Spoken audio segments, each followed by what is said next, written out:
We now present the What the Fuck moment of the podcast. The moment for this episode is Donald Trump. What the fucking fuck? This guy? Seriously, America? I take a few years off to try to get an education and you all shit the fucking bed like this?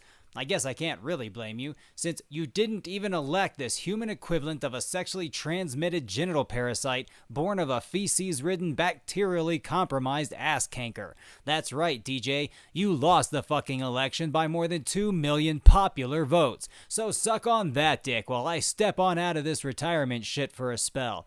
Just something about this fucking guy that brings it out in me, I guess. Don't make me angry. You wouldn't like me when I'm angry.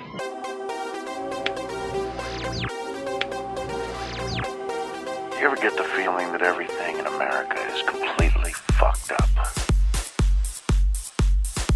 If you look at a real catastrophe like Donald Trump. we're in a lot of trouble. If you look at a real catastrophe like Donald Trump. we're in a lot of trouble. Ask what you can do for your country. You've got to get mad. Ask what you can do for your country. You've got to get mad. I don't know what to do about the depression and the inflation and the Russians and the crime in the street. All I know is that first, you've got to get mad. You've got to say, I'm a human being. God damn it. My life has value. Yes, we have to get angry, but we can't let that fester. We have to let it stir us into taking steps to make positive changes and progress. Very fine people on both sides. We're in a lot of trouble. You landed on the Gorilla Signal being podcast live from the front lines of the culture war. It's the Angry Hippies Podcast. That's right, folks. Back at it again, kicking the dust off the microphone. I am your host, once more, Rob Bowen, the Angry Hippie. I know when I ended the program a few years back, I discussed why I didn't like that title anymore, or that name, the hippie, the Angry Hippie, and the things that it was bringing into my life, including anger. And I said that I wanted more for my life. I wanted to do more.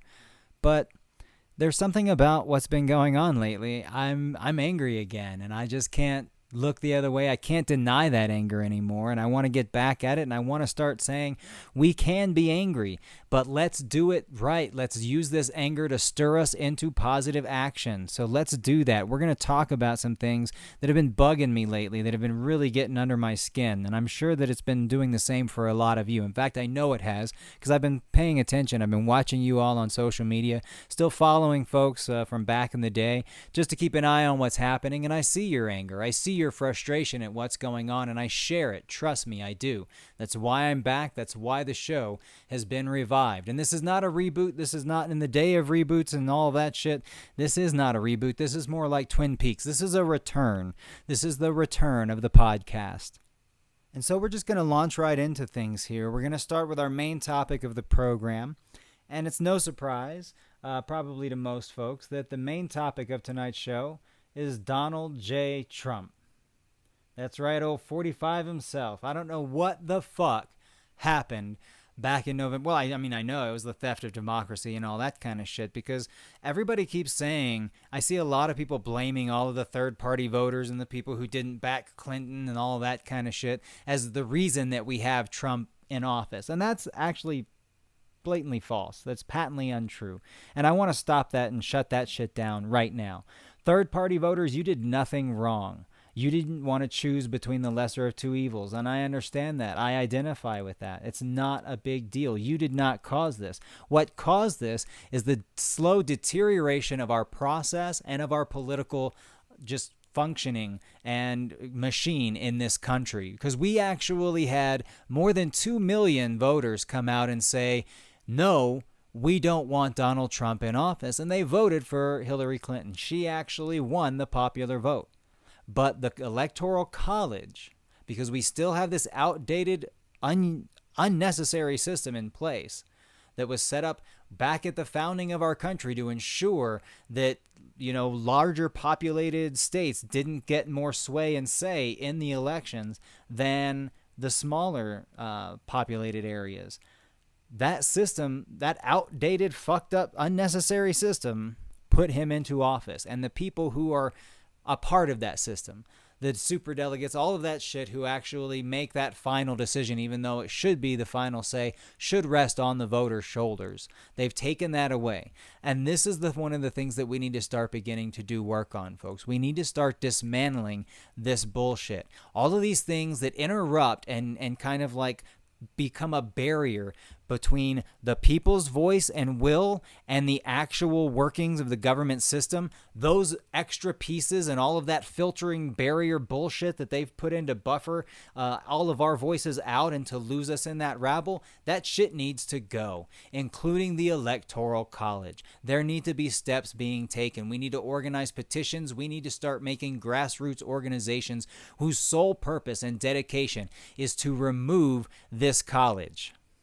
But even beyond that, the system has just become unnecessarily cumbersome, and it's got so many things that are acting as barriers that prevent our will as the people who are supposed to be running things from getting through to the shot callers that we've supposedly elected and put in place to see that our will is done. And like here in Colorado with the caucuses, we have issues where if you're not registered for a certain party, you can't vote for certain candidates because you're only allowed to vote for a candidate if you're registered to that party and other kinds of bullshit like that, especially when it's talking about primary season. And that should never be the case because we need to be getting rid of that binary way of thinking anyway. Lots of binary ways of thinking need to go, but for right now we're focusing on this one. We're talking about this supposed two-party system that we've got in America, and it just needs to go. It doesn't work anymore for us. We have far wider views than can fit within that narrow ideological base that sits at the bottom of, or that sits at the foundation of each of these parties. And we need to allow for that range of voice to be heard in our system completely and throughout. Otherwise, we end up with things like Donald Trump. And here's how we ended up there. We actually had the public yearning for an outsider candidate, like, say, a Bernie Sanders. And that candidate was on track to defeat Donald Trump. But the Democrats decided that they didn't want that radical a candidate on their ticket. So they fucked him over at every fucking turn. And they gave the election, or they gave the primary and the nomination to Hillary Clinton, even though she didn't earn it, and even though the people wanted it differently. So right there, at that moment, the Democrats showed a complete disregard for our will as the people. And in that moment, when they got away with it, the fucking Republicans were like, okay, game on. And I mean, this is nothing new. Our system's been doing this for a while, but this is the extremist that I've ever seen it happen. And it's fucked that we're here now. And we've got to do something to safeguard, to protect that it's not going to happen again, and to ensure that it's not going to happen again. And what that means is we, the people, making goddamn sure that our representatives are held accountable, that there is accountability, and that they are not just skating above the law with all of their treasonous, tyrannical bullshit, because that's what's happening right now, and it's fucking scary. We have people in Congress who are refusing to take action on a president who is far unfit and has proven himself time and again unfit for this fucking office. And yet nothing is being done. Not a finger is being lifted by the bulk of our government. Because right now they're allowing this madness because it gets their agenda passed. They're allowed to get their agenda thrown through while all of this bullshit happens on the surface. That's the game that they are playing. But you see, that's the main problem.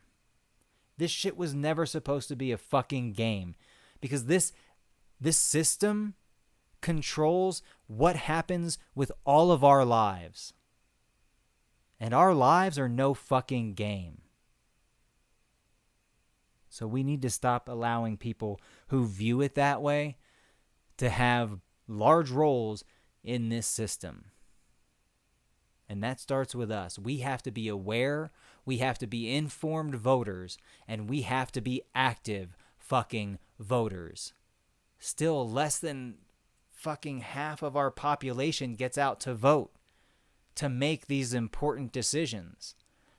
And yes, I understand it is hard, if not impossible at times, to look for any kind of hope within this system and to see any kind of difference being made by our voices and by our voting. But that's exactly the place they want us in. That's the kind of complacency they rely on to keep pushing their bullshit through and to keep putting more and more people in the margins.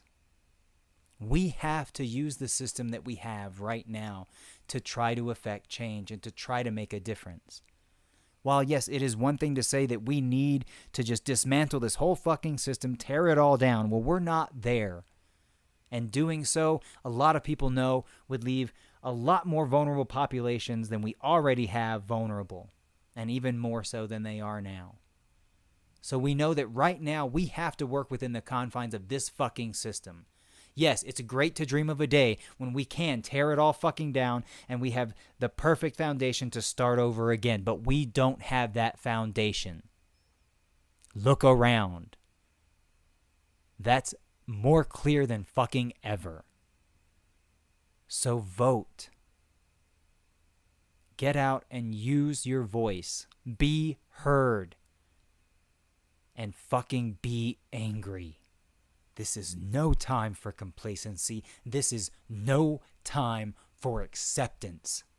These are not how things are supposed to be. This is not the way things are supposed to work. We are better than this. And it is about goddamn time we show them that this is how we feel and that we demand them to live up to these expectations and these ideals that we hold true, that we hold value in, and that apparently aren't as self-evident as we once fucking thought they were. Because we have Donald J.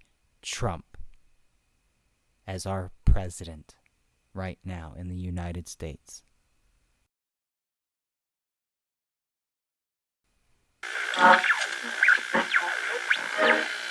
Welcome to Twitter, the new official presidential red button of imminent destruction, where the president breaks down, revealing a glaring weakness of character, not to mention making a proverbial laughingstock of Our country. We love our country. We respect our flag.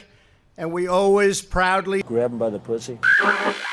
We now return to the Angry Hippies Podcast, brought to you in part by Alternative Facts. Alternative Facts. Who needs logic and reason when you can just make shit up as you go along?